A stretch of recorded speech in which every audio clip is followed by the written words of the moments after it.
आप देख रहे हैं श्री हरि कृपा आश्रम चैनल। संस्थापक स्वामी श्री हरि चैतन्य पुरी जी महाराज।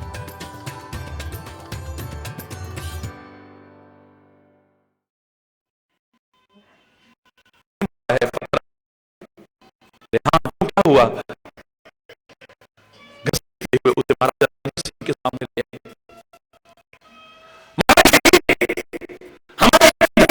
हमारे इतने दयालु हमारे महाराज को पत्थर दीजिए आप, छोड़ना नहीं महाराज इसे, वरना हम।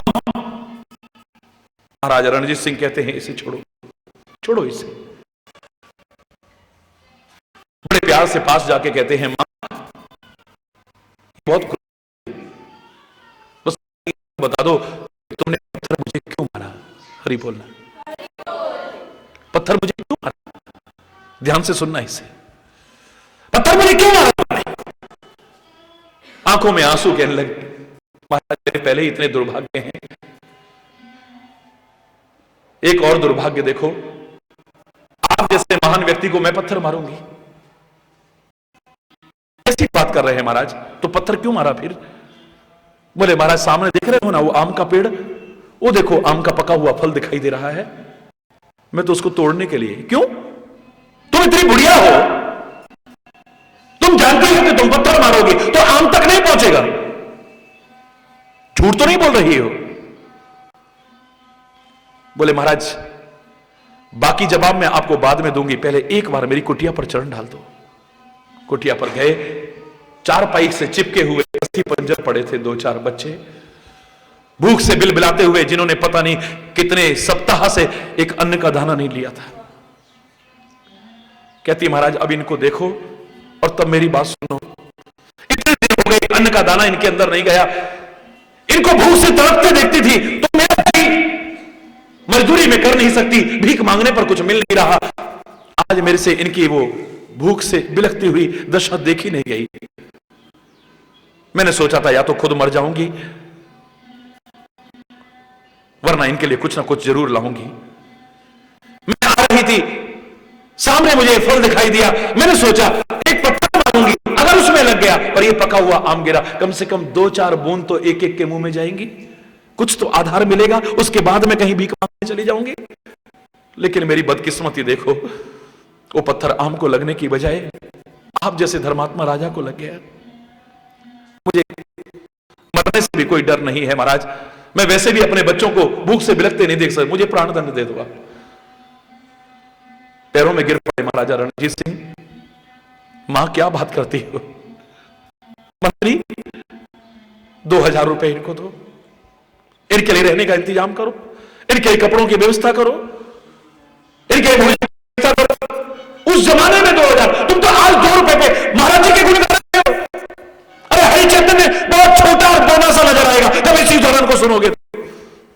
मंत्री कहता है महाराज ये अनुचित हो रहा है, हमसे देखा नहीं जा रहा है, खून बह रहा है आपके माथे पर, आपको चोट लगी है, और जिसने पत्थर मारा है आप उसको इनाम दे रहे हो सजा देने की बजाय, ये न्याय नहीं है।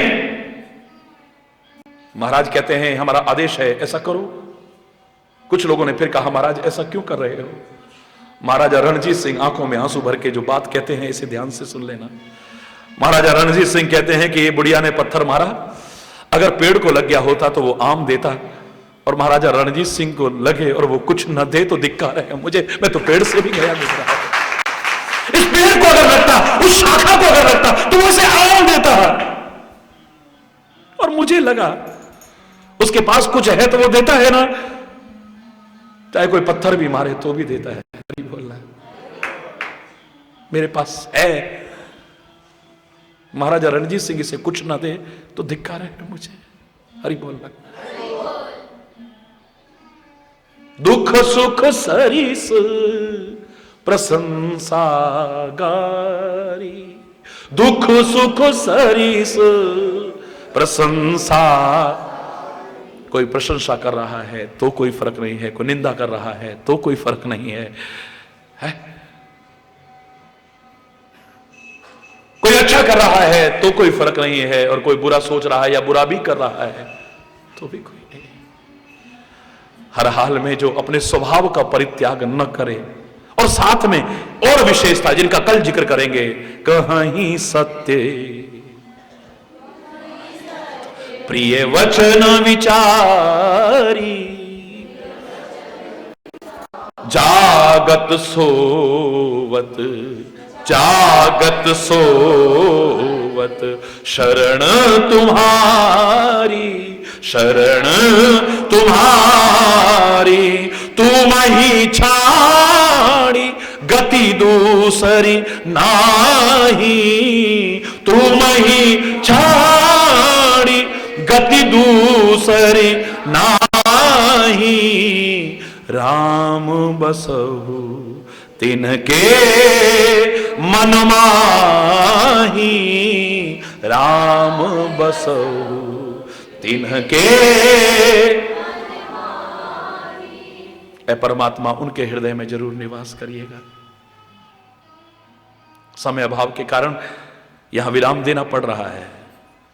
इस निवास की चर्चा शेष कल इसी प्रार्थना के साथ जो रोज करते हैं कि परमात्मा कृपा बनना, हम में से जिनका हृदय निवास बन चुका है वो हमेशा बना रह सके, और जिनका नहीं बना है ऐ परमात्मा उनका भी जीवन ऐसा हो कि वो अपने हृदय को इस लायक बना सके कि आप उसमें निवास कर सको।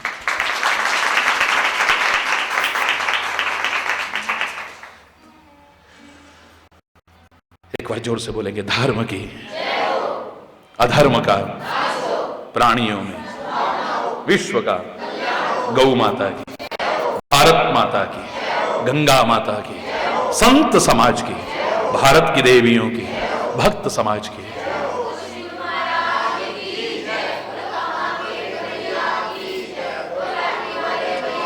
बोलो वृंदावन बिहारी लाल की जय। जय श्री राधे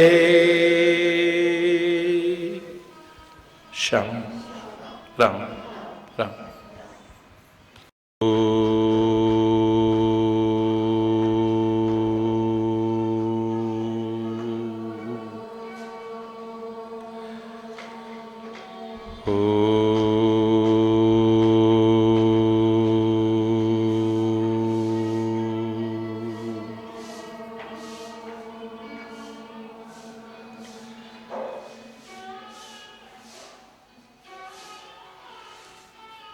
सबके प्रिय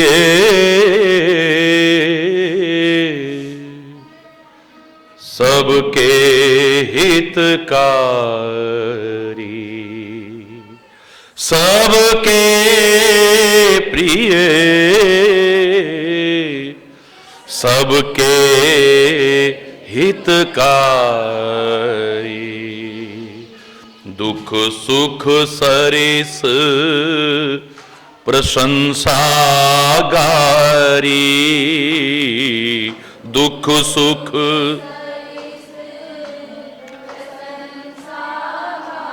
कहीं सत्य प्रिय वचन उचारी,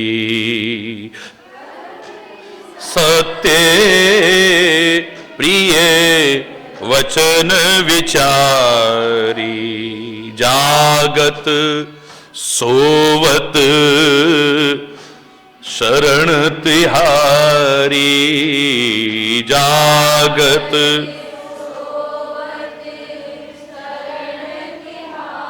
तुम ही छाड़ी गति दूसरी नहीं, तुम ही छाड़ी गति दूसरी नहीं, राम बसहु तिनके मन माही, राम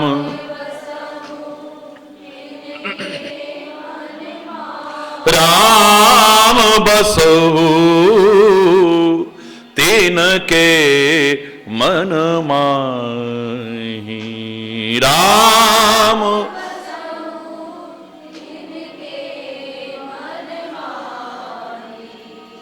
हरि बोल हरि बोल। सबके प्रिय, सबके हितकारी, दुख सुख सरिस प्रशंसागारी। इस निवास की यहां तक व्याख्या ईश्वर की कृपा से अब तक हुई। आगे वाल्मीकि बहुत सुंदर शब्दों में कहते हैं, प्रभु कहीं सत्य है, सच बोलते हैं जो। हरि बोल।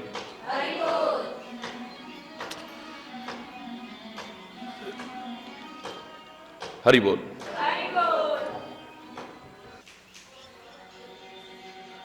कभी भी झूठ नहीं बोलते जो। हरि बोल।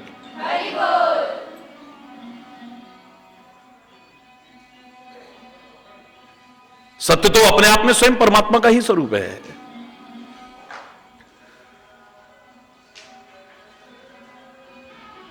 सत्य तो साक्षात धर्म का स्वरूप है। धर्म न दूसरे सत्य समाना, अगर यहां तक भी कह दिया है तो कोई अतिशयोक्ति नहीं कि सत्य से बड़ा कोई और धर्म है, हमें नहीं पता। सबसे बड़ा धर्म है, इसके जैसा तो कोई धर्म ही नहीं है, इससे बड़ा कोई तप नहीं है। एक संत तो ये कहने में संकोच नहीं करते हैं, सांच बराबर तप नहीं, झूठ बराबर पाप, जाके हृदय सांच है ताके हृदय आप।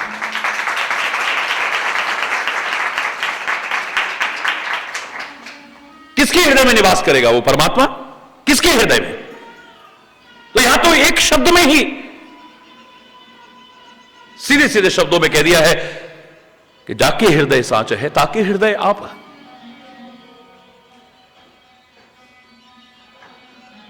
जिसके हृदय में सत्य है, सोच लो कि परमात्मा का निवास उसका हृदय बन चुका है। सत्य बोलना चाहिए, अच्छी संगति में बैठ करके सत्य ही सुनना चाहिए और सत्य स्वरूप परमात्मा की ही शरण लेनी चाहिए। और मैंने तो आपसे कहा था कि यह सत्य शब्द जीवन के हर क्रियाकलाप में जुड़ जाए हमारे। परमात्मा दूर रह पाएंगे, सदगुरु दूर रह पाएंगे हमसे? पुरुष नहीं, हम सत्पुरुष बन जाएं।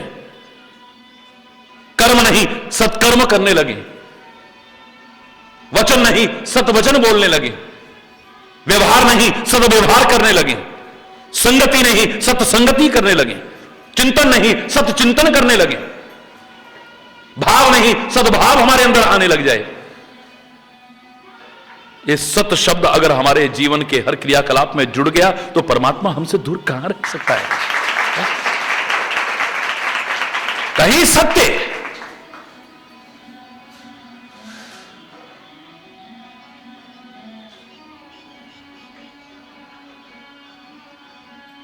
हमने कहा जरूर है, लिखा जरूर है, सत्यमेव जयते, लेकिन हमारा दिन मानता ही नहीं इस बात को। महाराज जी जहां लिखा होगा सत्यमेव जयते, वहां भी झूठ का बोलबाला है। हरि बोल। आजकल आदमी सच बोले तो हरि बोल, बस बड़ा अच्छा तर्क देते हैं लोग। क्षणिक आपको लग सकता है कि असत्य, अधर्म, बुराई फलती फूलती नजर आ रही है। थोड़ी देर लग सकता है कि सत्य, धर्म और अच्छाई कष्ट पाती सी लग रही है, लेकिन इतिहास को उठा के देख लो, वर्तमान को उठा के देख लो और भविष्य के लिए भी उसके आधार पर दावे से कह सकता हूं कि अंतिम विजय सत्य की ही होगी, धर्म की ही होगी, अच्छाई की ही होगी। असत्य की नाव, जिसे सरल शब्दों में मैं कह सकता हूं, असत्य की नाव, अधर्म की नाव, बुराई की नाव तुम्हें ठीक चलती लगेगी इस भवसागर में, लेकिन किनारे नहीं लगेगी, एक दिन डूब करके रहेगी। एक दिन आएगा, ऐसा आएगा एक दिन। असत्य की नाव, अधर्म की नाव, बुराई की नाव ठीक चलती लग रही है, लेकिन एक दिन डूबेगी, किनारे नहीं लग सकती है। लेकिन सत्य की, धर्म की और अच्छाई की नाव तुम्हें डगमगाती सी चाहे लग रही हो, पर एक दिन किनारे लग करके रहेगी, बीच मझधार में डूब नहीं सकती है।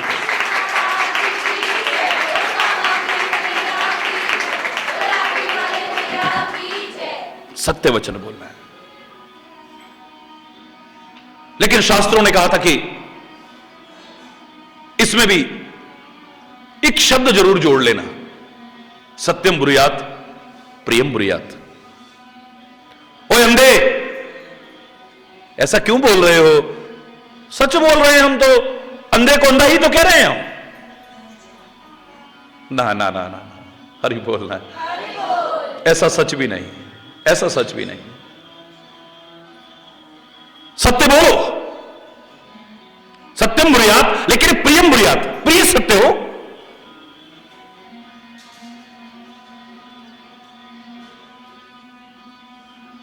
और मैं तो एक शब्द और जोड़ा करता हूं इसमें, पूरे मंथन करने के बाद, कि सत्य बोलो, मधुर सत्य बोलो, लेकिन जो हितकारी सत्य ना हो उसको भी कभी बोलने की कोशिश ना। हितकारी सत्य बोलो, सत्य बोलो, प्रिय सत्य बोलो, लेकिन हितकारी सत्य बोलो, किसी का अहित हो जाए ऐसा नहीं। हमारे देश का सैनिक भगवान न करे कभी राष्ट्र के शत्रु के चंगुल में आ जाए और वो वहां पर उसे प्रताड़ना दे, टॉर्चर करें और पूछे कि बताओ तुम्हारे परमाणु अस्त्र कहां रखे हैं, फलाना तुम्हारा अंडा कहां है, फलानी चीजें तुम्हारी कहां है, ये चीज कहां है। अब वो कहे कि मुझे तो सिखाया गया कि हमेशा सच बोलो और ही बोलना। वो हमेशा सच बोलने का अगर बीड़ा इस तरह से कहते हुए सच बोल देता है और उस सच के कारण राष्ट्र पर कोई संकट आ जाए तो धिक्कार है, ऐसे सत्य पर बार बार धिक्कार है। आप उसे अच्छा व्यक्ति कहेंगे, राष्ट्रभक्त कहेंगे उसे, जरा सा कष्ट मेरा और सत्य का बहाना बना करके वो सब कुछ बोल दे जिससे कि राष्ट्र पर एक संकट आ जाए। किसी की घर गृहस्थी अच्छी भली बसी हुई है, अच्छी भली, कई वर्षों से सब हंसते गाते खुशहाली पूर्वक परिवार में रह रहे हैं, और एक व्यक्ति आया, आकर के देखा ये तो वही है जो हमारे कॉलेज में पढ़ती थी, ये हमारी रिश्तेदारी में, हमें पता ही नहीं लगा कि ये हमारे घर में बहू बन के आई हुई है। भैया इधर आना, जरा इधर आना। अरे तुम्हें नहीं पता यार, ये तो हमारे साथ कॉलेज में और ऐसा और ऐसा और ऐसा और ऐसा। हरि बोलना। कई वर्षों से अच्छा भला सुखी परिवार बसा हुआ था, समृद्ध परिवार बसा हुआ था, खुशहाल थे, सारे हंसते खेलते थे परिवार में, और हंसते खेलते घर में आकर के कुछ ऐसा सच बोल गया, मान लो सच भी है तो, कि घर उजड़ गया तो धिक्कार है। ऐसे सत्य पर बार बार धिक्कार है। ऐसा सत्य जिससे राष्ट्र पर या किसी पर कोई संकट आ जाए, ऐसा सत्य जिसके कारण युद्ध की स्थिति पैदा हो जाए, अशांति पैदा हो जाए, कलह कलेश और झगड़ा पैदा हो जाए, ऐसा सच जिससे किसी की भावनाएं आहत हो जाएं, ऐसा सच जिससे किसी का हंसता खेलता परिवार उजड़ जाए, ऐसा सच जिससे किसी की आस्था, किसी की श्रद्धा, किसी की भावनाएं टूट जाएं, लोगों का सद्भाव खत्म हो जाए, एकता खत्म हो जाए। मैं तो बार बार ऐसे सच को धिक्कार कहूंगा, बार बार ऐसे सच को धिक्कार कहूंगा। सच बोलो, लेकिन सत्यम ब्रूयात प्रियम ब्रूयात, प्रिय सत्य हो। और एक शब्द जो और मैंने जोड़ा है, इसे भी नकार नहीं सकते हैं, हितकारी सत्य हो। वो सत्य जिसके कारण किसी का अहित होता हो। हमेशा सत्यव्रत का पालन करने वाला भी, सत्य की प्रतिज्ञा का पालन करने वाला भी ऐसा सच न बोले। मैं नहीं कह रहा कि वो झूठ बोले, झूठ भी ना बोले। एक ऋषि बैठा हुआ है, तपस्या कर रहा है, अचानक उसकी आंख खुली और क्या देखता है, सामने से एक गाय चली जा रही है भागती हुई। आंखों ने देखा, प्रणाम किया गौ माता को, फिर अपनी तपस्या में लीन हो गया, आंखें बंद कर ली। थोड़ी देर बीती, एक कसाई वहां पर तलवार लिए हुए आया है। तुमने इधर से कोई गाय जाते देखिए? जबरदस्ती बाबा को ध्यान से हटाया, अब शब्द कहते हुए बाबा कहता है, क्यों भाई, क्या बात है? हमारे बूचड़ खाने में से गाय भाग गई है। मैं कसाई हूं, मैं खरीद के लाया था उसका मांस बेचने के लिए। क्या तुमने देखा है? गौ को माता कहकर के चरणों में प्रणाम कर रहा है, जो उस देश का निवासी है जहां पर कृष्ण गोपाल कहने में गर्व महसूस करता है। श्री राम गौ की महिमा को प्रतिष्ठापित करते हैं। इस बात को आरे ला करके कि सच ही बोलना चाहिए, सच बोल करके अगर गौ की हत्या में सहभागी बनता है तो मैं कहूंगा धिक्कार है, धिक्कार है। मैं नहीं कह रहा कि वे झूठ बोले, लेकिन ऐसा सच भी न बोले। हरि बोलना। मैंने आपसे कहा था कि कोई भी सिद्धांत बनता है उसके साथ में अपवाद है। Exceptions are always there. अपवाद हर जगह पर है। जो परसों जिक्र आया था कि मुस्कुराओ, हमेशा मुस्कुराओ, लेकिन जहां तुम्हारा मुस्कुराना असभ्यता लगे, धृष्टता लगे, मत मुस्कुराओ। इस मुस्कुराने ने कितने बवाले पैदा कर दिए थे। इस हंसी ने और मुस्कुराहट ने, जिसको मैं कह रहा हूं कि अपने जीवन का अंग बनाओ, कितने बवाले पैदा करे हैं। महाभारत के उस भयानक रक्तपात में जहां पर असंख्य लोगों का खून बहा, कितने अनाथ हो गए, कितने उजड़ गए। अनेक कारणों में से एक कारण यह भी तो आता है कि द्रौपदी मुस्कुरा पड़ी थी, हंस पड़ी थी। ओए अंधे की अंधी औलाद रही ना। दुर्योधन को धोखा खा करके गिरते देख करके एक इसी हंसी ने नाश मार दिया था। यादव वंश सारा नष्ट हो गया है। क्यों नष्ट हो गया था? हंसी उड़ाती थी।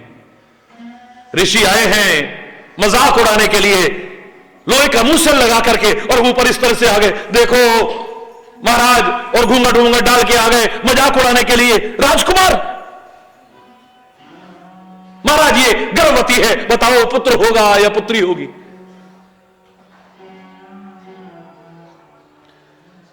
उद्देश्यता इनकी हंसी उड़ाएंगे, इनका मजाक उड़ाएंगे। थोड़ी देर एक मुस्कुराने का, मजाक करने का मौका मिल जाएगा। ध्यान लगा करके देखा तो बोले ना पुत्र होगा ना पुत्री, मूसल पैदा होगा जो तुम्हारे कुल को नष्ट करके रख देगा, समूल नष्ट करके रख देगा। मुस्कुराना।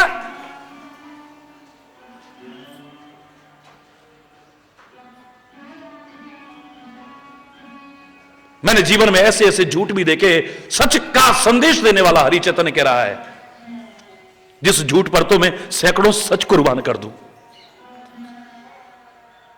आप कभी सोच सकते हैं कि हरि चैतन्य झूठ बोले या औरों को प्रेरणा दे, एक संत की ये, लेकिन मैं सच कह रहा हूं। कुछ ऐसे भी झूठ है जिस पर कुर्बान हो जाने को मन करता है। हरि बोलना। मैं बाहर की बात नहीं कर रहा हूं, पुरानी बातें नहीं कर रहा हूं। अभी 15-16 वर्ष पहले की बात है। यहीं पर आपके इसी घर में, आपके इसी आश्रम में एक घटना ऐसी हुई, बताते हुए भी अभी तक आंखों में आंसू आ जाते, रोंगटे खड़े हो जाते हैं। एक व्यक्ति यहां पर दर्शन करने आया, मन उसका इतना लगा, जैसा कि आप देखते हैं किसी का जाने को मन नहीं, मजबूरियों के कारण जाते हैं लोग, रोते बिलखते हुए, जैसे तैसे जाना पड़ता है उन्हें। इस बीच भी आप देख रहे हैं कि रोज हजारों लोग आए हैं, गए हैं, लेकिन मजबूरियों के कारण, किसी की परीक्षा है, किसी की नौकरी का है, किसी की कोई मजबूरी है, किसी, फिर भी बेचारा 1 महीना यहां रुका और उसने बहुत सेवा की।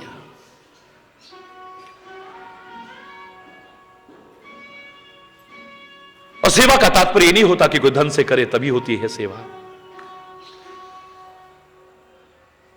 और मैं तो यहां तक कहूं कि कोई सोचे कि हमारा शरीर तो अशक्त है, हम क्या सेवा कर सकते हैं, तन से ही होती हो, मैं ये भी मानने को तैयार नहीं हूं।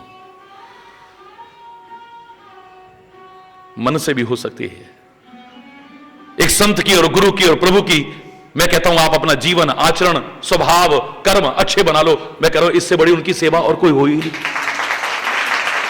आप उनके कहे अनुसार अपने जीवन को ढाल लो, इससे बड़ी कोई सेवा, इससे बड़ी और इससे सच्ची सेवा कोई नहीं हो सकती। आपके अंदर मानवता आ जाए, आपका चारित्रिक विकास हो जाए, आपके अंदर नैतिकता आ जाए, आपके अंदर राष्ट्रीयता आ जाए, जो वो बताते हैं, जिस ओर तुम्हारे जीवन को ले जाना चाहते हैं आप वैसे बन जाओ, इससे बड़ी सेवा। खैर,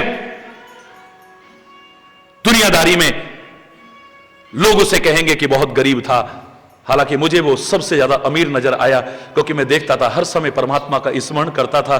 जैसे कबीर ने कहा था, कबीरा सब जग निर्धना, धनवंता नहीं कोई, संत की निगाह में तो धनवंता सोई जानिए, यही राम नाम धन होए। प्यार की दौलत थी उसके पास, भावनाओं की दौलत थी उसके पास, श्रद्धा की दौलत थी उसके पास, परमात्मा के नाम की दौलत थी उसके पास। दूसरी दौलत न भी हो तो हरि बोलना। और उसी के बल पर उसने मेरे दिल में बहुत जगह बनाई। 1 महीना रहा है। जब चलने लगा तो बेचारे के पास वापसी जाने के लिए बस 100 रुपए और रखे थे उसने। अचानक देख करके मेरे पास रोता हुआ आया, महाराज जी मुझे बहुत शर्म आती है कहते हुए, क्योंकि मेरे पास और पैसे हैं नहीं वापस जाने के लिए। मेरे पास 100 रुपए थे, वो पता नहीं कहां गिर गए हैं मेरे।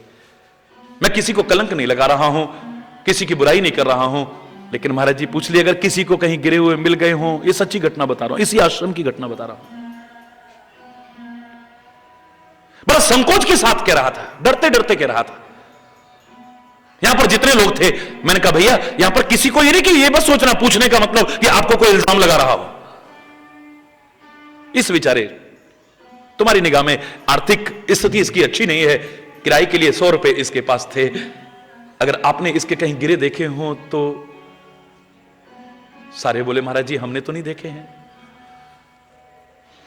उसी समय कई महीनों से जो यहां सेवा में थे, एक और व्यक्ति आए हुए थे जिनको मैंने काम से भेजा था कोसी तक, वो भी लौट आए। और उसके बारे में तो मैं चैलेंज करके कह सकता था कि सपने में भी कभी झूठ बोलेगा, मुझे उम्मीद नहीं थी। वो यहां था भी नहीं, गया हुआ था, लेकिन फिर भी मैंने पूछ लिया। मैंने कहा बेटा इसके 100 रुपए यहां पर खो गए हैं, तुमने तो नहीं देखे कहीं गिरे हुए? एकदम से पर्स निकाल के कहता है महाराज जी मैं तो बताने ही वाला था आपको, मैं जब आ रहा था ना तो रास्ते में 100 रुपए पड़े थे, इसी के होंगे। महाराज जी ये 100 रुपए पकड़िए और इसको दे दीजिए। मैंने वो 100 रुपए पकड़े और उसको पकड़ा दिए। वो व्यक्ति यहां से चला गया। तीसरा दिन अभी बीता था कि रोता बिलखता तड़फता हुआ यहां आकर के अपना सिर पीटने लगा। इस दरबार में मुझसे अपराध हो गया, इस दरबार में मुझसे अपराध। क्या हुआ भाई, क्या हुआ? बोले महाराज जी मेरे अपराध को क्षमा करना, मेरा 100 का नोट खोया ही नहीं था। मैं भजन बोल रहा था एकांत में बैठ करके, तो जहां तक मैंने कॉपी पढ़ ली थी अपने भजन की, वहां पर वो जेब में से निकाल करके 100 का नोट वहां रख के निशान लगा दिया था। जब घर में जाके भजन गाने लगा आपकी याद में रोते रोते, वो 100 का नोट तो मुझे उसमें मिल गया।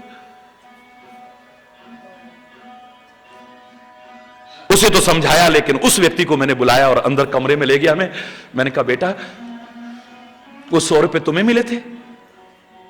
बोले हाँ महाराज जी। उसको नहीं पता कि ऐसी घटना हो गई है यहां पे। हाँ महाराज जी। मैंने कहा बेटा तुम सच बोल रहे हो कि तुम्हें 100 रुपए मिले हैं? बोले हाँ महाराज जी, मैं जब आ रहा था ना तो रास्ते में पड़े हुए थे। मैंने कहा बेटा उसके 100 रुपए खोए नहीं थे, तुम्हें कहां से मिल गए? तुम तो कभी झूठ नहीं बोलते थे। मैं गर्व से कह सकता हूं तुम्हारे बारे में कि तुम मुझसे कम से कम क्या किसी से भी झूठ नहीं बोल सकते हो। तुम तो हमेशा सत्य व्रत का पालन करते हो। तुमने झूठ बोला, मुझसे झूठ बोला। आंखों में आंसू भर के कहता है महाराज जी आप उम्मीद कर सकते हैं मैं झूठ बोलूं, लेकिन मुझे बोलना पड़ा। क्यों बोलना पड़ा? ये व्यक्ति पहली बार आए हैं यहां से जाकर के कहीं कहते कि वहां पर हमारे 100 रुपए खोए थे। कोई सोचता वहां पर चोर भी रहते हैं क्या?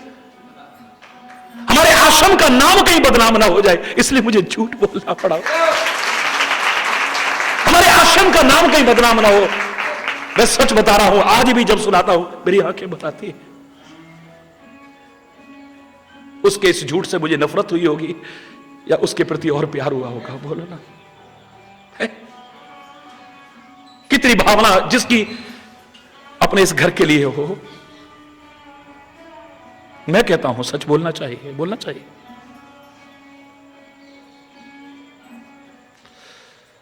सत्य का तात्पर्य सीधे सीधे हम जो लगाते अभी हम समझ नहीं पाए, वो अधूरी परिभाषा लगाने के कारण ही। एक बार तो भगवान श्री राम के बारे में किसी ने प्रश्न किया कि महाराज जी, प्रभु श्री राम तो मर्यादा पुरुषोत्तम थे, उन्होंने झूठ क्यों बोला? मैं भी आश्चर्यचकित, श्री राम और झूठ क्या बात करते हो भैया? अरे बोल रहा है, जोर से बोल रहा है। श्री राम और असत्य, अरे जैसे सूर्य और अंधकार का साथ नहीं हो सकता है कभी भी, ऐसे राम और असत्य का। या तो सत्य का पालन करने के लिए जिस कुल में हरिश्चंद्र ने क्या कुछ नहीं कर दिया, सब कुछ लुटा दिया है, और जिसकी दुहाई ये कुल अभी तक देता आया है कि हम किस कुल के हैं, प्राण जाएं पर वचन न जाए। रघुकुल रीत सदा चली आई। इस सत्य के लिए तो अपना सब कुछ कुर्बान करने वाले, और उसमें भी मर्यादाओं का कदम कदम पर पालन करने वाले श्री राम झूठ बोलेंगे? बोले हां महाराज जी, राम जी ने झूठ बोला। चौंका में भैया, ईश्वर की कृपा से ही, गुरु कृपा से ही रामचरितमानस को मैंने भी समझा है, लेकिन तुम बताओ तो श्री राम ने झूठ कहां बोला? लो महाराज जी, आप तो इतना जानते हैं रामायण के बारे में भी, आप कह रहे हैं कि आपको नहीं मालूम? अरे शूर्पणखा ने जब आकर के कहा कि मुझसे विवाह करोगे, उन्होंने कहा अहे कुमार मोर लघु भ्राता। वो है ना मेरा छोटा भाई कुंवारा है, अहे कुमार मोर लघु भ्राता, मेरा छोटा भाई है ना, मेरा तो विवाह हो चुका है। वो देखो ना, जानकी सीता के साथ मेरा विवाह हो चुका है, इसलिए मैं विवाह नहीं कर सकता हूं। क्यों? आपके पिता अनेक शादियां कर सकते हैं, तो आप क्यों नहीं कर सकते हो? श्री राम सरल शब्दों में कहते हैं, मेरे बुजुर्ग क्या करते हैं मैं ये नहीं देखता हूं, वो जो अच्छा करते हैं उसको अपनाने की कोशिश करता हूं। मुझे अपने परिवार में जो अच्छाइयां मिलती हैं मैं उन्हें ले लेता हूं। अपने परिवार का, अपने कुल का अनुसरण का तात्पर्य यह नहीं है कि कुल में अगर कोई शराब पीता हो तो तुम भी शराब पियो, तभी तुम कुल की मर्यादाओं को आगे बढ़ा रहे हो। वहां पर अगर कोई बीड़ी सिगरेट पीता हो तो तुम भी ऐसा करो, वहां पर कोई मिलावट करके गलत चीजें लोगों को बेचता हो तो तुम भी वो करो। ये कुल की मर्यादाएं आगे बढ़ाने वाली बात नहीं है। मेरे पिता ने कितनी शादियां की मैं ये नहीं देखता हूं, जो अच्छाइयां मुझे जहां से मिलती हैं वो लेता हूं। लेकिन फिर भी बोले, फिर भी क्या मैं नहीं कर सकता हूं? हां, अहि कुमार मोर लघु भ्राता, है ना मेरा छोटा भाई, कुंवारा है वो, तो क्या ये झूठ नहीं था महाराज जी? मैंने कहा ऊपर ऊपर की दृष्टि से देखोगे तो झूठ नजर आएगा तुम्हें। हरिचेतन की आंख पर जो चश्मा लगा है, अगर उसे लगा के देखोगे तो यहां पर भी तुम्हें मर्यादा के अलावा कुछ भी नजर नहीं आएगा। लो, इसमें क्या हो सकता है? मैंने कहा किस शूर्पणखा से करे? किस शूर्पणखा से? वो शूर्पणखा कहती है कि ताते अब लग रहे हूं कुंवारी, मन माना कछु तुम ही निहारी, तुम सम पुरुष नमो सम नारी। आपके जैसा पुरुष और मेरे समान स्त्री मैंने अभी तक विवाह ही नहीं किया है, जबकि इसका विवाह हो चुका था पाताल लोक के राजा के साथ। रावण को यह पसंद नहीं था तो उसने उसको मार दिया था। फर्क कितना हो सकता है? हरि बोलना, जोर से बोलो ना। तो श्री राम कहना चाहते हैं, वो कह रही है कि ताते अब लग रहे हो कुंवारी, तब मैं अब तक कुंवारी रही हूं, मैंने शादी नहीं की। यहां तो राम व्यंगात्मक रूप में कह रहे हैं कि जैसी कुंवारी तू है ऐसा कुंवारा तो मेरा लक्ष्मण भी है, फर्क इतना है कि तू अपने पति से दूर है और वो अपनी पत्नी से दूर है, और कोई फर्क नहीं। सत्य का तात्पर्य, सत्य का भाव अच्छी तरह अगर हम समझ जाएंगे तो मैं दावे से कह रहा हूं, हमारी कोई क्रिया ऐसी नहीं होगी, कोई शब्द ऐसा नहीं होगा जिससे कि कहीं पर भी अशांति हो जाए, कलह कलेश हो जाए, वैर विरोध पैदा हो जाए, युद्ध की स्थिति पैदा हो जाए, किसी का घर टूट जाए, किसी की आस्था, किसी की भावना, किसी की श्रद्धा आहत हो जाए। कोई शब्द हमारी जबान से नहीं निकलेगा, चाहे वो सत्य भी क्यों ना हो। अपवाद स्वरूप ऐसा सच नहीं। यहां पर तो कई शर्तें लगाई हैं वाल्मीकि ने कि ये सारी चीजें हो, उसके हृदय में निवास करो। और सत्य तो इतनी बड़ी चीज है, तुलसी ने खुद कहा है, धर्म न दूसर सत्य समाना। सत्य के समान तो दूसरा कोई धर्म ही नहीं। अगर तुम सत्य के मार्ग पर चलने की कोशिश करते हो तो सत्य परमात्मा का स्वरूप है, सत्य धर्म का स्वरूप है। और इसीलिए कहा है कि इससे बड़ी तपस्या भी दुनिया में कोई नहीं है। साच बराबर तप नहीं, झूठ बराबर पाप, जाके हृदय साच है ताके हृदय आप किसके हृदय में निवास करोगे, यही तो हम बताना चाह रहे हैं, यही तो बताना चाह रहे हैं, यही तो जानना चाह रहे हैं। कहीं सत्य प्रिय वचन विचारी, कहीं सत्य प्रिय वचन विचारी। सत्य बोले लेकिन प्रिय सत्य बोले। एक नहीं, मैंने कितने उदाहरण आपको सुनाए हैं। क्या ऐसे सच को आप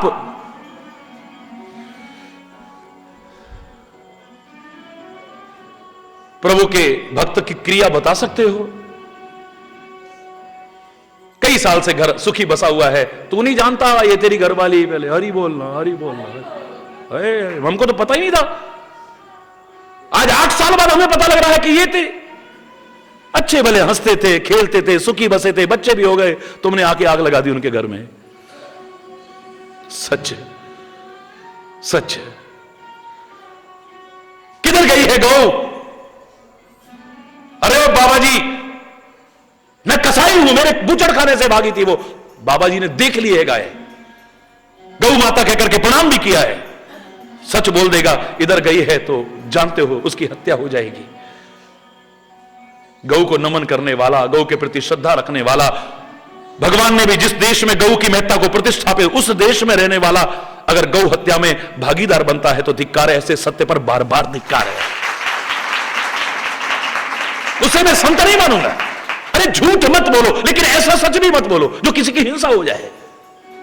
ऐसा सच भी मत बोलो जिससे कि कोई मुसीबत में आ जाए। ओ सैनिक, तुम्हारे देश के परमाणु अस्त्र कहां रखे हुए हैं, तुम्हारे फलाने अड्डे कहां हैं? दुश्मन देश के व्यक्ति ने पूछा, उसको टॉर्चर करते हुए। सत्संग में सुना था हमेशा सच बोलना चाहिए। लो इसमें क्या है, फलाना अड्डा हमारा वहां है, फलाना अड्डा हमारा वहां है, फलाना अड्डा हमारा वहां है, फलाना अड्डा हमारा वहां है। पता लगा दुश्मन देश ने धावा बोल दिया और देश संकट में आ गया। धिक्कार है, ऐसे सत्य पर बार बार धिक्कार। कहीं सत्य, मैं नहीं कह रहा कि झूठ बोलो, तटस्थ हो जाओ ऐसी जगह पर जहां तुम्हारे सच बोलने से कुछ ऐसा होता हो। मौन हो जाओ उस चीज के पालन करने के लिए, चाहे अपनी जान भी कुर्बान। नहीं बोलना है तो नहीं बोलना है, हमेशा सच नहीं बोलना है। हां, झूठ बोलना भी नहीं सिखाऊंगा, हरि बोलना है। कई बार ऐसा होता है कि मैं व्यस्त होता हूं और आप जानते हैं कि एक फोन थोड़ी आता है, सारी दुनिया भर से फोन आते हैं। आप उनकी दशा भी सोचिए, अगर उनकी जगह पर भी आप हो कि सारा दिन आपको फोन अटेंड करने पड़े, हो सकता है आप तो झुंझलाई जाओ, क्या यार तंग आ गया, फिर टर्न फिर टर्न फिर टर्न, लेकिन फिर भी हंसते हुए जवाब देते हैं। हां, इतना है कि संभव नहीं हो सकता है 24 घंटे महाराज जी से बात हो जाए। फोन करने वाला सोचता है कि मैं फोन करूं और तुरंत 24 घंटे महाराज जी एक रिसेप्शनिस्ट की तरह फोन पे थोड़ी बैठे हुए। अब कई बार क्या होता है, आदमी नहीं समझता है उसे, तो उसे कहना पड़ता है नहीं महाराज जी बिजी हो सकता है कहीं वैसे किसी कार्य में लग रहे हैं कि जिसमें से हट करके फोन पर नहीं बात हो सकती है। मैं इतना ही कहता हूं, बेटा आपकी बड़ी हिम्मत है, सारा दिन इतने फोन अटेंड करते हो। मैं नहीं कहता आप झूठ बोलो, आप यूं भी कह सकते अभी बात नहीं हो सकती, बाद में कर लो। ये नहीं कि अभी यहां पर बैठा हूं और कह दो जी वहां पर गए हुए हैं, कहीं गए हुए हैं जी, बात नहीं हो सकती। अरे बोलो, जोर से बोलो। झूठ बोलने को भी नहीं कहूंगा मैं, लेकिन ऐसा सत्य भी नहीं। मान लो मैं इस व्यक्ति से, मान लो कोई अगर बात नहीं करना चाह रहा है, तुमने सीधे कह दिया देखो जी आप फोन मत करना, आपसे बात नहीं करना चाह रहे हैं बिल्कुल भी। अरे हरि बोलना, जोर से बोलना। कहीं सत्य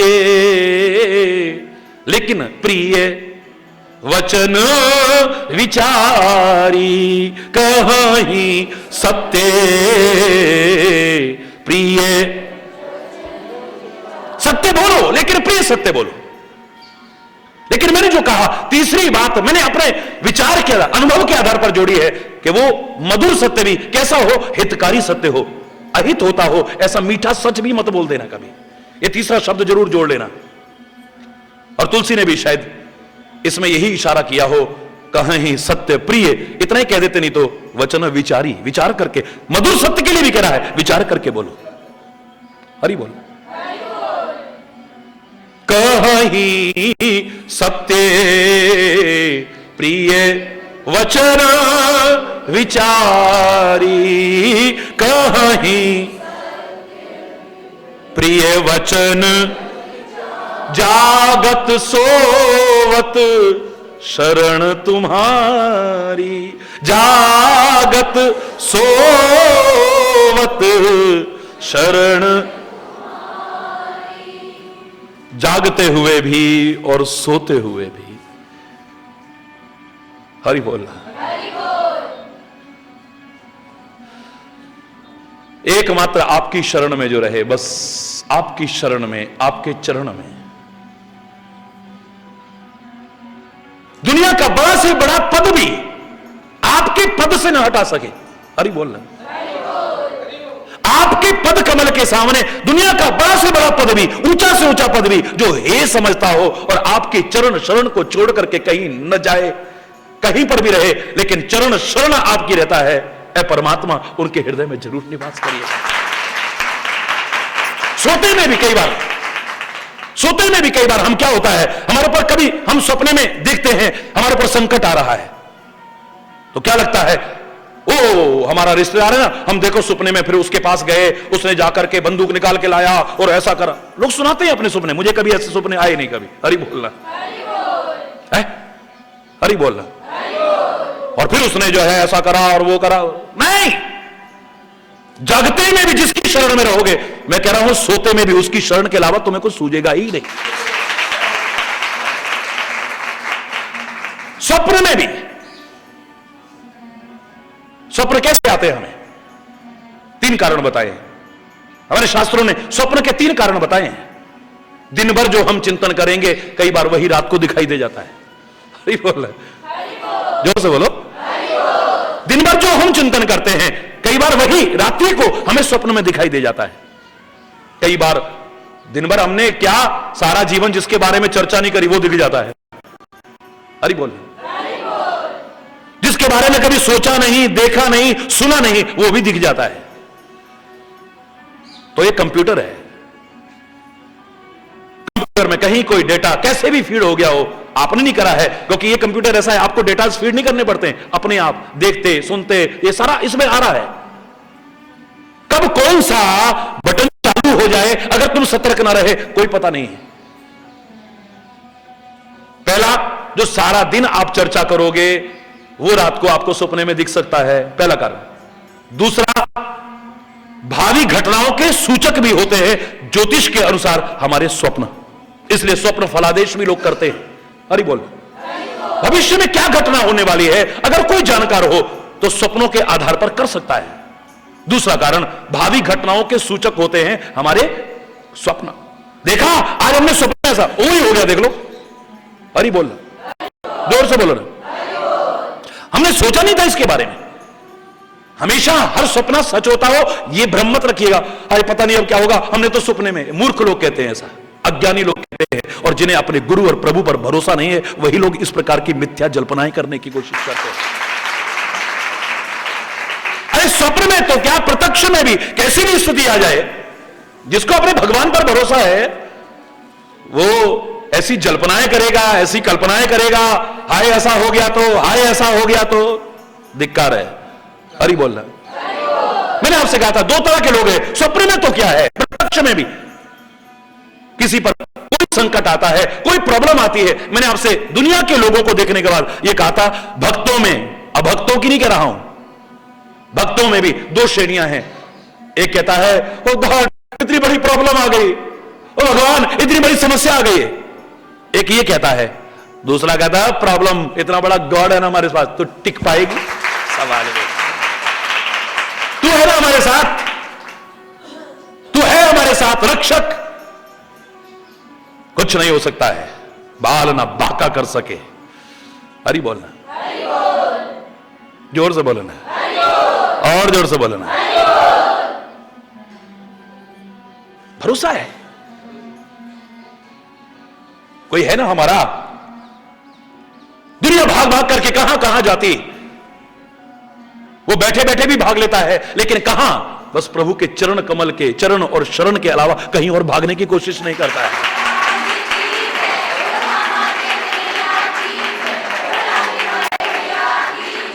कैसी भी स्थिति आ जाए, कोई और भरोसा हमारे हृदय में उत्पन्न न हो पाए, क्योंकि ये भरोसे टूट जाते हैं एक दिन। लोग जिनको अपना कहते हैं, ये अपने बनकर के ही ज्यादा दिल को दुखाने वाले बनते हैं। समाज ऐसा कहता है, जिनको अपना कहते हो। हरि बोलना। अपना बनकर के जड़े खोते हैं, अपने बनकर के ही। शायद इसी को देख करके, समाज की ऐसी स्थिति को देख करके एक शायर ने कहा था, तुम तो गैरों की बात करते हो, हमने तो अपनों को भी आजमाया है। तुम तो गैरों की बात करते हो, हमने तो अपनों को भी आजमाया है। तुम तो कांटों से बच करके चला करते हो, हमने तो फूलों से जख्म खाया है। अरे बोलना है। अब इसको देख करके ये समझ में नहीं आता कि कौन है अपना और कौन है पराया। जिन पर भरोसा करो, हरि बोल, वही कब धोखा दे जाए कोई पता नहीं है। लेकिन तुलसी की तरह कह उठो, एक भरोसो एक बल, एक आस विश्वास। मुझे तो एक ही आशा है, एक ही पर विश्वास है, एक ही भरोसा है। एक भरोसो एक बल, एक आस विश्वास, दूसरा है ही नहीं। और वहां से मुझे कभी निराश नहीं होना पड़ता है। मैंने आपसे उस दिन क्या कहा था, आप औरों पर भरोसा करो, और जब तुम्हारा भरोसा टूटता है तुम्हारे दिल को दुख होता है। देखा, इससे ऐसी उम्मीद नहीं थी, इसलिए हमारे साथ। दुनिया में कोई और आपके साथ गलत कर दे इतना बुरा नहीं लगता है, पर जिनसे भरोसा ना हो वो ऐसा करे तो दुख ज्यादा होता है। पहले संसार के इतने दुखों से पीड़ित हो, एक दुख और काहे को बढ़ा रहे हो? क्यों इन पर आशाएं करते हो दुनिया के लोगों पर? क्यों इन पर भरोसा करते हो? क्यों इन पर विश्वास करते हो? वरना जब टूटेगा तो तुम्हारा दिल भी टूटेगा। हरि बोलना। दुख होगा, ये तो तुम्हें पता होना चाहिए। इसलिए कहा करता था, संसार के जीवों पर आशा न किया करना, जब कोई ना हो अपना हरि नाम जपा करना।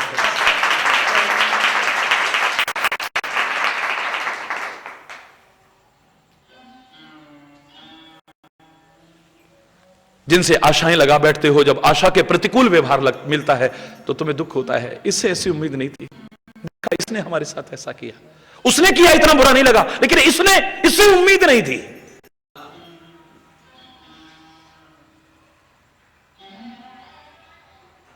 एक और दुख बढ़ जाएगा तुम्हें।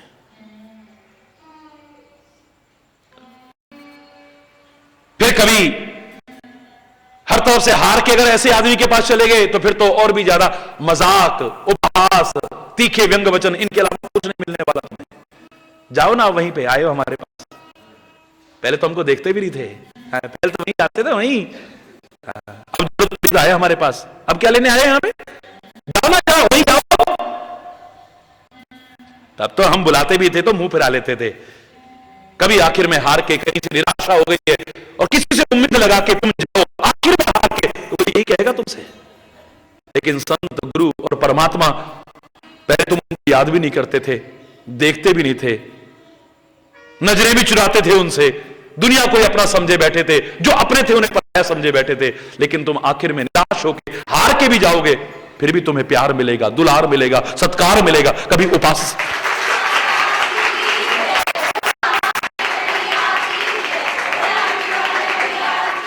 जीवन के रहते तो बात अलग है। भगवान कृष्ण तो यहां तक कहते हैं, अंत काले च मामेव स्मरण मुक्त्वा कलेवरम। अंतिम समय में भी मेरा नाम लेते लेते अगर इस शरीर को त्याग दे, उसका उद्धार कर दे।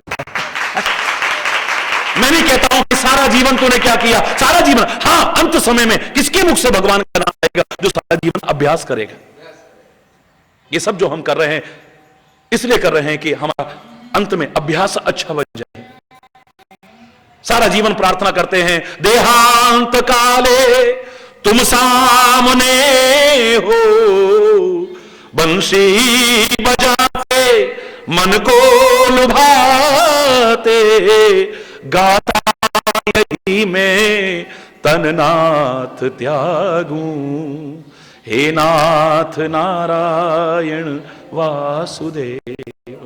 श्री कृष्ण गोविंद हरे मुरारे, हे नाथ नारायण वासुदेव। इतना तो करना स्वामी, जब प्राण तन से निकले, तेरा नाम लेते लेते ये प्राण तन से।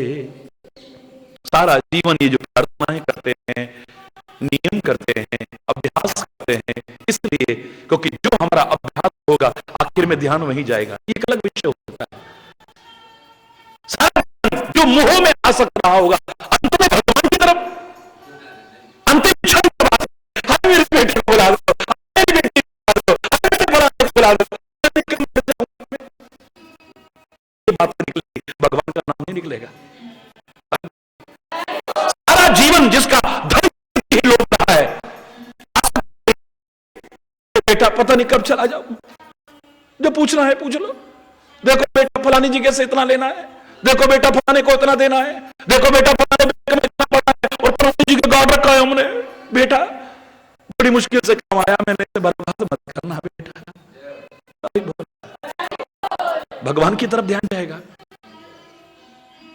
सारा जीवन जैसा हमारा अभ्यास होगा, अंत समय में ध्यान वहीं जाएगा। ये एक अलग विषय है। लेकिन प्रभु कह रहे हैं कि सारा जीवन न भी किया हो, आखिर में भी अंत काले च मामेव स्मरण मुक्त्वा कलेवरम। अंत समय में भी एक बार भी मुंह से न भी बोल पाए, अगर जवान बंद हो चुकी है, बस मेरी तरफ जरा सा ध्यान चला जाए, उद्धार कर देता है। हरि बोलना है। जगते में भी, सोते में भी, और कोई भरोसा ना दिखे, बस स्वप्न में भी। तीसरा मैंने कारण बताया, कारण है सारा दिन जो आप चर्चा करोगे वो रात को स्वप्न में दिखता है। दूसरा, भावी घटनाओं के सूचक हो सकते हैं स्वप्न। तुलसीदास ने हालांकि इशारा किया है, भरत को ननिहाल में अजीब अजीब से सपने आते हैं, अजीब अजीब से सपने आते हैं। भरत को अजीब से, वो तो सोते जगते प्रभु के अलावा कुछ सोचता ही नहीं, उसको सपना है। तो यहां पर सपने इसलिए नहीं है कि गलत चिंतन चल रहा है, भावी घटनाओं के सूचक है, कुछ गलत हो रहा है कहीं। दूत आए हैं तो आशंकाओं से वो नित्य जाप करता है कि सब कुशल हो, सब कुशल हो, सब कुशल हो। रामायण में जिक्र करता है। दूत के आने पर भी अवधि हो जाते हैं, आशंकाओं से घिरे हुए जाते हैं। हरि बोलना, जोर से बोलना। भावी घटनाओं के सूचक भी होते हैं स्वप्न। और तीसरा, पूर्व जन्म के संस्कारों से जुड़े भी हो सकते हैं स्वप्न। कई जगह पर हम जाते हैं, ऐसे लगता है पहले देखी हुई है, जबकि हम तो आए भी नहीं यहां। हरि बोल। मैं मजाक नहीं कर रहा हूं, ये अनुभव बता रहा हूं, अनुभव। हिमालय की जब यात्रा की, लोगों को हमारा अपना आ गया है। पूरे भारत की पैदल यात्रा में आज तो सारा विश्व अपना मानता है? ये खुशी की बात है कि जिस स्थान पर जन्म हुआ वहां भी लोग गर्व से कहते हैं कि ये हमारे अपने हैं, हमारे अपने हैं, हमारे अपने हैं। एक अलग बात, वो भी गर्व से कहते हैं, एक बड़ी खुशी होती है, लेकिन सारी दुनिया अपना मानती है। तो पहली बार पदयात्रा की, तो मैं लौकिक रूप में चर्चा कर रहा हूं, लौकिक रूप में। सूक्ष्म की जगत की बातें छोड़ दो थोड़ी देर के लिए, क्योंकि लौकिक बातें चल रही हैं इस समय। लौकिक से ही पारलौकिक की ओर लाने की कोशिश करनी है। तो कई बार स्वतः ही मुंह से निकल जाता था, आगे वहां पर ऐसा पेड़ है क्या? है महाराज जी, आप पहले आए हो क्या?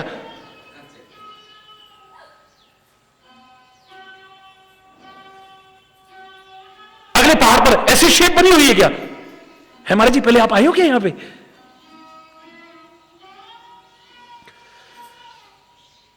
हंस करके टाल देता था। मैंने कहा बेटा कब कब आता रहा हूं, आ रहा हूं और आगे भी आता रहूंगा। ये तो अलग विषय है, इसे छोड़ दो, ये अलग बात है, इसे छोड़ दो। तो बाकी इतना निश्चित है, आपको भी कई बार ऐसा लगता होगा, ये देखा, ऐसा लग रहा है जैसे पहले देखा हुआ सा है। ये दृश्य ऐसे लगता है जैसे पहले देखा हुआ सा है। ये व्यक्ति ऐसे लग रहा है जैसे कोई अपना सा हो, पहले देखा हुआ सा लग रहा है। ये पूर्व के संबंध है तुम्हारे। हरि बोल। नहीं होता ऐसा? करोड़ों लोगों से देश के विभिन्न भागों में प्रवचनों में जब मैंने पूछा तुम्हें पहली बार देख करके क्या लगा हरि चैतन्य को, औरों की बात छोड़ो, बोले महाराज जी हम क्या जवाब दें।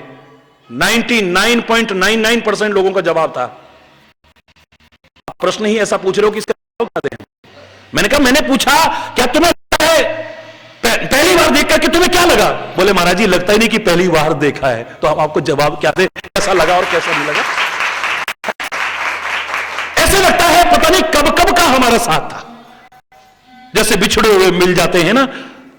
अरे बोलना है, वरना आज भाई भाई में प्यार नहीं है, पति पत्नी में प्यार नहीं है, मां बाप बच्चों में प्यार नहीं है, समाज में एक दूसरे में प्यार नहीं। और इस हरि बोल परमात्मा के तुच्छ दाह से ऐसे निकला और लोगों ने क्या प्यार और अपनापन दिया। अगर चर्चा करने लगूंगा तो बोलना ही बंद हो जाएगा। हरि बोल। ये तीन तरह के आपको दिखाई देते हैं और उसमें हो सकता है जो वर्तमान में आप सारा दिन चर्चा करोगे, सारा दिन चिंतन करोगे, इन तीनों पर हावी हो जाएगा। याद रखना, जब तुम्हारा जीवन अच्छा है, वर्तमान में कर्म अच्छे हैं, चिंतन अच्छे हैं, तो भावी घटनाओं के सूचक भी स्वप्न होते हैं। तो भविष्य में खराब हो ही सकता है, भविष्य में अनर्थ हो ही सकता। आपको गलत दिखेगा क्या? संस्कारों पर भी हावी हो सकते हैं। वर्तमान काल तो सबसे बड़ा काल है। ये सबसे महत्वपूर्ण काल अगर देखा जाए तो वर्तमान काल है। वर्तमान काल सबसे महत्वपूर्ण व्यक्ति देखें तो जो हमारे सामने है। सबसे महत्वपूर्ण काम अगर कोई पूछे तो मैं कहूंगा वर्तमान में जो करते हो। भविष्य में तुम बहुत लंबी लंबी योजनाएं बना लो, ठीक है, लेकिन वर्तमान में जो काम करते हो इसे लगन से करो। तुम्हारे लिए वही काम सबसे बड़ा है। भविष्य में हम फैक्ट्री बनाएंगे, भविष्य में हम शोरूम खोल लेना। वर्तमान में जो चला रहा है इसको ठीक से चला, किसी को ठीक से चलाता रहेगा तो इस लायक बन सकता है। कोई मुश्किल नहीं है, इम्पॉसिबल, असंभव कुछ नहीं है। वर्तमान में जो काम तुम करते हो इसे पूरी तरह से करो, पूरी निष्ठा से करो, पूरे उत्साह से करो। वर्तमान में जो व्यक्ति आपके सामने दुनिया का सबसे महत्वपूर्ण व्यक्ति तुम्हारे लिए वो है। आपने सोचा कि भगवान राम सबसे महत्वपूर्ण है, भगवान संत सबसे महत्वपूर्ण है, और सामने एक व्यक्ति आया, उसका आपने निरादर कर दिया, लड़ाई झगड़ा कर लिया, राम के ध्यान में तुम्हारा ध्यान लगेगा। वर्तमान में जो सारे व्यक्ति है, आप उससे सम्यक रीति से व्यवहार करो। मैं से कहता हूं वही व्यक्ति तुम्हारी सबसे महत्वपूर्ण है। तुम्हें अशांत करता है, तुम्हें शांति देता है। बदले की भावना भी पैदा हो सकती है उसी व्यक्ति से, भी पैदा हो सकता है, दुश्मनी भी पैदा हो सकती है। उसके साथ सम्यक रीति से व्यवहार कर लो बस। हरि बोल। बड़ा महत्वपूर्ण वहां तक करके जा रहे हैं और समझ में आया। हरि बोल, हरि बोल।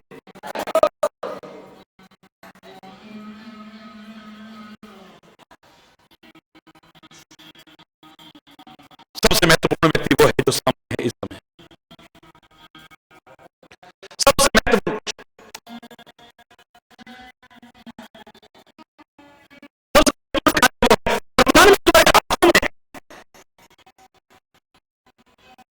सबसे महत्वपूर्ण काल है वर्तमान। वर्तमान को छोड़ करके जो भूत और भविष्य की चिंता करते हैं, मैं उन्हें संसार का सबसे महानतम मूर्ख व्यक्ति संज्ञा देता हूं। संसार का मूर्खतम व्यक्ति वो है जो वर्तमान को छोड़ करके भूत और भविष्य की चिंता करता है। और अधिकांश हम में से वही निकलते हैं। हाय हमारा जीवन ऐसे निकल गया जी, हम तो कुछ कर ही नहीं पाए, अब कर लेना। जो निकल गया सुन, अभी विस्तार